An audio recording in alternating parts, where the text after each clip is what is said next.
Hello friends, कैसे हैं आप सब लोग। तो आज हम देखेंगे कि यूपी पीसीएस का नोटिफिकेशन भी आ चुका है। आप लोगों ने फॉर्म भी डाल दिए होंगे, वैकेंसी भी आप लोगों ने देख ली होंगी कितनी आई हैं। तो अपन उस यूपी पीसीएस की तैयारी कुछ लोगों ने शुरू भी कर दी होगी। तो उसके लिए सबसे पहले तो सिलेबस जानना ज़रूरी है, क्या क्या सिलेबस होता है, क्या पैटर्न होता है। बिना उसके तो कोई स्ट्रेटजी बनाना ही बेकार है। तो आज हम देखते हैं कि क्या पैटर्न है, क्या सिलेबस होता है UP PCS pre mains interview में क्या क्या होता है। तो चलिए स्टार्ट करते हैं। यूपी पीएससी, तो इसका पैटर्न देख लेते हैं हम क्या होता है। पैटर्न वही है जैसे जैसे अदर पीसीएस वगैरह का होता है, अदर स्टेट के पीसीएस का होता है, जैसे यूपीएससी का होता है, वही पैटर्न होता है। Pre mains interview, pre mains interview, interview को साक्षात्कार भी बोलते हैं हिंदी में। तो प्री में क्या आता है, प्री में वही दो पेपर होते हैं, जीएस 1 एंड जीएस 2। जीएस 1 और जीएस 2। जीएस 1 150 नंबर का होता है। सॉरी, जीएस 1 में 150 क्वेश्चन होते हैं और जीएस 2 क्वालिफाइड होता है। क्वालिफाइड होता है, इसमें 33% मार्क्स चाहिए होते हैं, 33% मार्क्स चाहिए होते हैं, जिसमें हिंदी मैथ्स बाकी चीज़ें आती हैं। जीएस 1 150, जीएस 1 भी 200 अंक का होता है, जीएस 2 भी 200 अंक के होते हैं। ये दोनों ही, ये भी 200 अंक का होता है और ये भी 200 अंक का ही होता है। जीएस 1 में 150 क्वेश्चन होते हैं, जिसमें 1/3 नेगेटिव मार्किंग होती है। आप जिसमें 150 क्वेश्चन होते हैं और 200 नंबर के होते हैं और 1/3 नेगेटिव मार्किंग होती है। वही जैसे यूपीएससी में भी 1/3 नेगेटिव मार्किंग होती है। सी सेट, जीएस 2 को ही सी सेट बोलते हैं। सी सेट उसमें भी क्वालिफाइड होता है, 33% अंक का ही होता है, 200 अंक के ही होते हैं, बस वहाँ 100 क्वेश्चन होते हैं और जीएस 2 में 80 क्वेश्चन रहते हैं। तो बस यही अंतर है। तो हम देख सकते हैं कि ये इसमें जीएस 1 में पॉलिटी भी आता है, इकोनॉमिक्स, हिस्ट्री वगैरह ये सारी चीज़ें आती हैं, पर फैक्चुअल ज़्यादा आता है, ज्योग्राफी आती है। आपको प्रीलिम्स की तैयारी करनी है तो मेरे हिसाब से ज्योग्राफी, हिस्ट्री और पॉलिटी पर ज़्यादा फोकस करना चाहिए और करंट अफेयर पर। ज्योग्राफी, हिस्ट्री, पॉलिटी और करंट पर फोकस ज़्यादा करना चाहिए। मैं ये नहीं बोल रही हूँ कि बाकी विषय नहीं पढ़ने हैं, बस ये बोल रही हूँ कि इन पर ज़्यादा फोकस करना है। बाकी देख सकते हैं मेंस में कितने पेपर होते हैं, तो अलग से हेडिंग बना लेते हैं हम। तो प्री के बाद हम मेंस पे आ सकते हैं। तो मेंस में 8 पेपर होते हैं, जिसमें से 4 पेपर तो जो यूपीएससी में होते हैं वही होते हैं। बाकी इसमें पेपर नंबर 6 और पेपर नंबर 7 और पेपर नंबर 8 यूपी स्पेशल का एक्स्ट्रा जुड़ जाता है। और ऐसे और सामान्य हिंदी होता है। यूपीएससी में इंग्लिश भी होता है, लेकिन इसमें इंग्लिश नहीं होता है। तो हम देख सकते हैं मेंस में क्या क्या होता है। तो ये मैंने पहले से लिख रखा है, मैं आपको बता देती हूँ क्या क्या होता है। तो जैसे मैंने आपको बताया कि सामान्य हिंदी का पेपर होता है, तो सामान्य हिंदी प्रश्न पत्र 1 में सामान्य हिंदी होती है, ये 150 अंक की होती है, ठीक है। और प्रश्न पत्र 2 ये ऐसे का होता है, ऐसे निबंध। इसमें हिंदी, इसको हिंदी में भी लिख सकते हैं, इंग्लिश में भी लिख सकते हैं और उर्दू में भी लिख सकते हैं, अपनी अपनी चॉइस है। ये भी 150 अंक का ही होता है, 150 अंक का, ठीक है। बाकी अब प्रश्न पत्र 3 जो होता है वो होता है जीएस 1 और प्रश्न पत्र 4 जो होता है वो होता है जीएस 2। प्रश्न पत्र 5 जो होता है वो होता है जीएस 3 और प्रश्न पत्र 4 जो होता है वो होता है जीएस 4। प्रश्न पत्र 7 जो होता है वो होता है जीएस 6।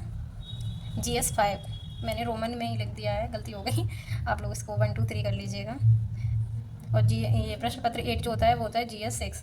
तो ये दोनों तो यूपी स्पेशल के ही होते हैं, यूपी स्पेशल। तो प्रश्न पत्र 7 और प्रश्न पत्र 8 जिसको जीएस 5 और जीएस 6 अपन बोल सकते हैं, वो यूपी स्पेशल के होते हैं। पहले इसमें ऑप्शनल भी होता था, लेकिन ऑप्शनल को अभी कुछ साल पहले ही, 2 3 साल पहले ही हटा दिया गया है। तो उससे थोड़ा सा लॉस भी हो सकता है, थोड़ा प्रॉफिट भी हो सकता है। जो यूपीएससी की तैयारी कर रहे हैं उनका तो लॉस ही है, क्योंकि उन्होंने पहले से ऑप्शनल वगैरह पढ़ रखा था, तो उनको इधर प्रॉफिट हो जाता। लेकिन चलो कोई नहीं। तो जीएस 1 में हम देख सकते हैं कि क्या क्या सब्जेक्ट आते हैं। तो जीएस 1 में आप देख सकते हो भारतीय भारतीय विरासत और संस्कृति, संस्कृति, इसको आर्ट एंड कल्चर बोलेंगे, आर्ट एंड कल्चर।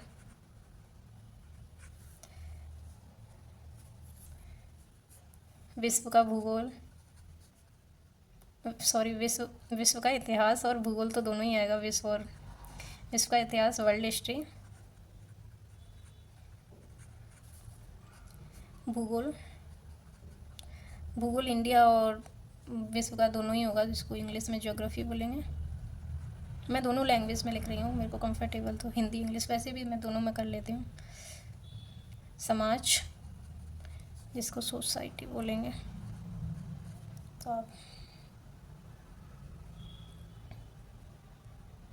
हम देखते हैं GS2 में कौन कौन से सब्जेक्ट आते हैं। GS2 में आता है, थोड़ा नीचे कर देती हूँ मैं, चलिए दूसरे रंग की पेन ले लेती हूँ। शासन व्यवस्था, शासन व्यवस्था जिसको गवर्नेंस बोलेंगे। राज व्यवस्था,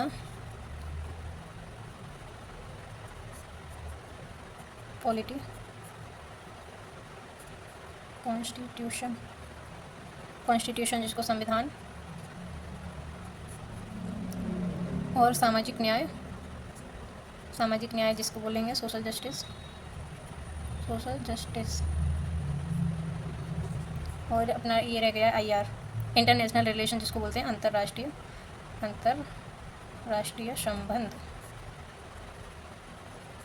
GS3 में हम देख सकते हैं, GS3 में आता है साइंस एंड टेक, प्रौद्योगिकी जिसको प्रौद्योगिकी बोल सकते हैं। साइंस टेक, आर्थिक विकास, इकोनॉमिक डेवलपमेंट,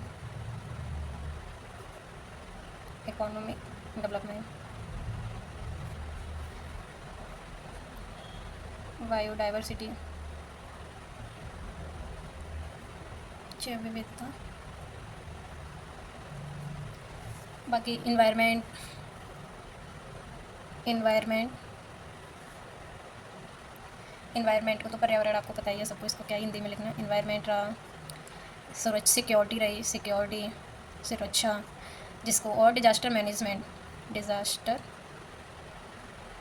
मैनेजमेंट आपदा प्रबंधन। और GS4 जिसको एथिक्स बोलते हैं, नीति शास्त्र और भी सत्यनिष्ठा वगैरह बोल सकते हैं इसको। तो आप देख सकते हैं ये हमारा मेंस का सिलेबस है, जो कि UP PCS के लिए ज़रूरी है। UP स्पेशल में तो UP की जो चीज़ें होती हैं, वर्ल्ड रामसर साइड, बाकी जो जितनी भी चीज़ें हैं UP स्पेशल में, UP का जो करंट अफेयर है, UP का जो GS है, वो सारी चीज़ें पूछी जाती हैं। इसमें फैक्ट भी ज़्यादा रहते हैं। एथिक्स, GS4 का जो पेपर है एथिक्स, उसके लिए मैं आपको अलग से वीडियो बना के दे दूँगी, उसका जो सिलेबस है उसकी, क्योंकि ये आप लोग आराम से इसमें नंबर ले सकते हैं। एथिक्स का पेपर एक ऐसा होता है और एक ऐसे का पेपर ऐसा होता है जिसमें आप आराम से नंबर बहुत अच्छे से ले सकते हैं।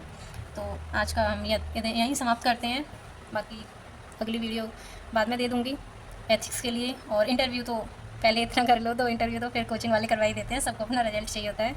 Okay, thanks, bye.